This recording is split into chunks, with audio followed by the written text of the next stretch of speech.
Welcome to Our Morning Take, the podcast where our goal here is to describe for you the movie that is going on in our head when we read the Bible. Hey, good morning, everybody. It's Thursday. It's February something. About the 8th, I think. 8th. February 8th. This is podcast 28, I believe. 29. 28. It's Thursday. Yeah, the 28th. So it's going to be 29.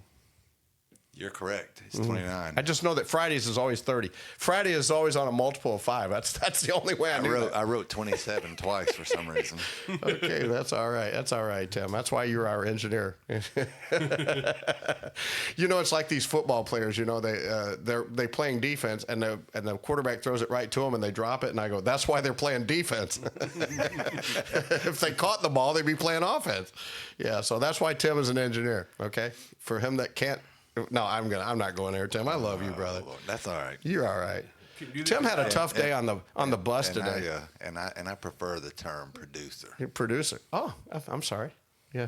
That's the technical term. They usually write the check too, though. The producers usually do produce the whole broadcast, so they make sure that it goes out. Well, I have to pay a check every week for this to actually go out. But now that I have a producer, that's even better. So I like that. Thank you, Tim. Appreciate you taking that up for me. No, you still want to be a producer? You want to be a technician? Once again, I'm just messing with you. Tim had a tough time on the bus today, man. We have Spirit Week at CCA this week, Abe. And so today was anything but a backpack day. Tim piled 52 students into a 66-seat bus with 18,000 suitcases. Yeah, this chick brought a suitcase. Chick. It was. She's 14 now. Just keep that in mind. I know. You can't see it. There's cameras are not on me, but Abe, it was like this big. The suitcase, it would not roll down the aisle. No, it wouldn't. Like literally, I had to put it up beside me. I'm like, why are you bringing this? You know that's not going to fit. Tim had no idea why we were doing any of this stuff, but yeah. Well, I figured. What did she have in it? Her books. Her school stuff. Anything but a book bag. Yeah, they were. Wow. You bring anything but a book bag. They had somebody bring a wheelbarrow. We had a wheelbarrow. We had four-wheelers. What was one of the more exotic one ones of the you saw? seniors brought a grocery cart, but he basically squatted it, put LED lights on it, had a subwoofer and everything. Squatted it. Yeah. These kids, I tell you. He didn't even have anything in it either, but that was the funny thing. He had his books in there. No, Zero. Yeah, Zero that's books, his books, yeah. We're in Exodus chapter 5. If you want to read along with us, Moses has come before the elders of Israel, told him that Pharaoh is going to let us go. And so now it's time to go see Pharaoh. Let's go see Pharaoh. Exodus chapter Right. 5. We've got our reader in the house. So Exodus 5, verse 1. Here we go. Exodus chapter 5. I said that. And afterward Moses and Aaron went in and told Pharaoh, Thus saith the Lord God of Israel, Let my people go, that they may hold a feast unto me in the wilderness. And Pharaoh said, Who is the Lord, that I should obey his voice to let Israel go? I know not the Lord, neither will I let Israel go. And they said, The God of the Hebrews hath met with us. Let us go, we pray thee, 3 days' journey into the desert, and sacrifice unto the Lord our God, lest he fall upon us with pestilence or with the sword. And the king of Egypt said unto them, Wherefore do ye, Moses and Aaron, let the people from their works? Get you unto your burdens. And Pharaoh said, That's it. Get to your burdens. Oh, my goodness. Get to work. That's all that means. Yeah, actually, verse 4 in the NASB says, But the king of Egypt said to them, Moses and Aaron, Why do you draw the people away from their work? See, what you have done is you've given the people hope now that they can stop working. Yeah. Because you're going to let them go. You're going to let them go 3 days out and just worship to their God. Is Moses actually, is he inferring to Pharaoh that they're just going to go out there 3 days and they're going to come back? Apparently, That's what I he's was going out to wondering. sacrifice. It makes it sound like, can you at least let us go for 3 days so we can do this? Yeah. Yeah. Otherwise, if you don't, it just sounds like a big echo out there. Yeah. All right. That little Yeah, because I'm thinking that producer note there. He's not saying we're leaving today. It's Yeah. just like, we're just going to go sacrifice and give us 3 days. So he's really not even saying that. But of course, Pharaoh's still not having any of that either. Nah. Who is the Lord? And then how do you like how Moses and Aaron, they don't say that pestilence is going to come upon you, Pharaoh. They're like, if we don't go out there and sacrifice, pestilence may come upon us. Yeah, and the sword. How about that, Abe? Yes, that's pretty intense. That's kind of weird, isn't it? Yeah, and it's like they're tiptoeing around with Pharaoh. Yeah, and Pharaoh's probably like, who are these guys? Yeah, like what are they even talking about? Who is this? Get back to your labors. Is this Penn and Teller? Yeah. Get out there. Where's Joseph? Yeah. He doesn't know Joseph either. Doesn't know that guy either. All right, so get back to your work. We're going to go back to verse 5. Okay. You ready? Yes. Behold, the people of the land now are many, and ye make them rest from their burdens.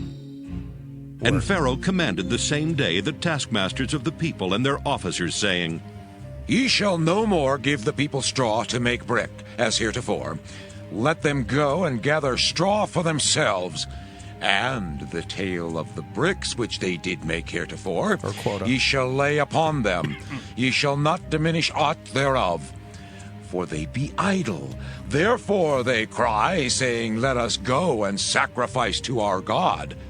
Let their more work be laid upon the men, that they may labor therein, and let them not regard vain words. Yeah, so that's what that was. And the Pharaoh's taskmasters of the people went out, and their officers, and they spake to the people, saying, Thus saith Pharaoh, I will not give you straw. Go ye, get you straw where ye can find it, yet not aught of your work shall be diminished. So the people were scattered abroad throughout all the land of Egypt to gather stubble instead of straw. And the taskmasters hasted them, saying, Fulfill your works, your daily tasks, as when there was straw. Yeah. And the officers of the children of Israel, which Pharaoh's taskmasters had set over them, were beaten and demanded, Wherefore have ye not fulfilled your task in making brick both yesterday and today as heretofore? Then the officers of the children of Israel came and cried unto Pharaoh, saying, Wherefore dealest thou thus with thy servants? There is no straw given unto thy servants, and they say to us, Make brick, and behold, thy servants are beaten. Stop complaining. But the fault is in thine own people. But he said, Ye are idle, therefore ye say, Let us go and do sacrifice to the Lord. Go therefore now and work, for there shall no straw be given you, yet shall ye deliver the tale of bricks. Yeah, see.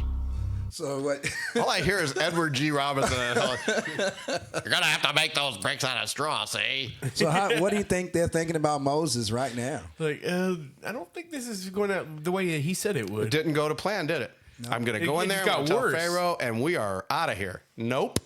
In fact, it's way worse. Oh yeah.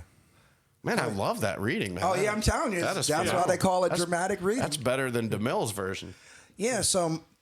Just so many what things. What verse did we end with? 18? I think it was 18. 18. Yeah. Okay, that's what I was making sure. All right. There's just so many, things in here. Like if you're the children of Israel, like, we're free, but we're not free. I mean, are we getting delivered? Now this guy's talking about we got to make bricks without straw. What did these guys do to us? They're more not free than ever. That's just what I'm saying. Yeah, it's if like, they didn't know they were worse. Yeah, if they didn't know they were slaves before, they definitely know they are now. They're getting beaten, and oh man, this is awful. I like the fact how it seems like the Egyptians were kind of helping the Israelites make all this stuff. Like maybe they were kind of working together. Like I bring the straw in and the stuff, and y'all just mix it up, and we make the bricks and all. And now it's all of a sudden it's like you're going to do it all. Yep, do it all. And still have to feel your tail. Yeah. Or quota. Your tally. Tally. In the words of Yul Brynner, and the tally of bricks shall not diminish. Yeah, that's Egyptian for you ain't going nowhere. That's right. Yeah. But if you think about it, if you get the movie in your head, how tedious is that to do? Yeah. How tedious. Yeah. In the heat, like 100-degree weather. And how in the world do they get it? Where do they find the straw at? That's a good some of them they had to deal. They just had to find stubble. So that's true. And what's the difference between stubble and straw? Well, stubble. Straw comes from I'm feeling my a certain face. plant, a stalk, but stubble could just be like just random weeds, stuff like. So I imagine if they bring the random weeds in, dandelions in there, and the bricks don't work out, then they get in trouble for that. Yeah, it's just like dandelion bricks. It's a no-win situation, but the tally shall not diminish. I'm telling you. Get to your labors. These children of Israel, they're in trouble. Thanks a lot, Moses. Thanks, Moses and Aaron. Worked out great. Give me some gold. I'm about ready to make a calf. That'll come later.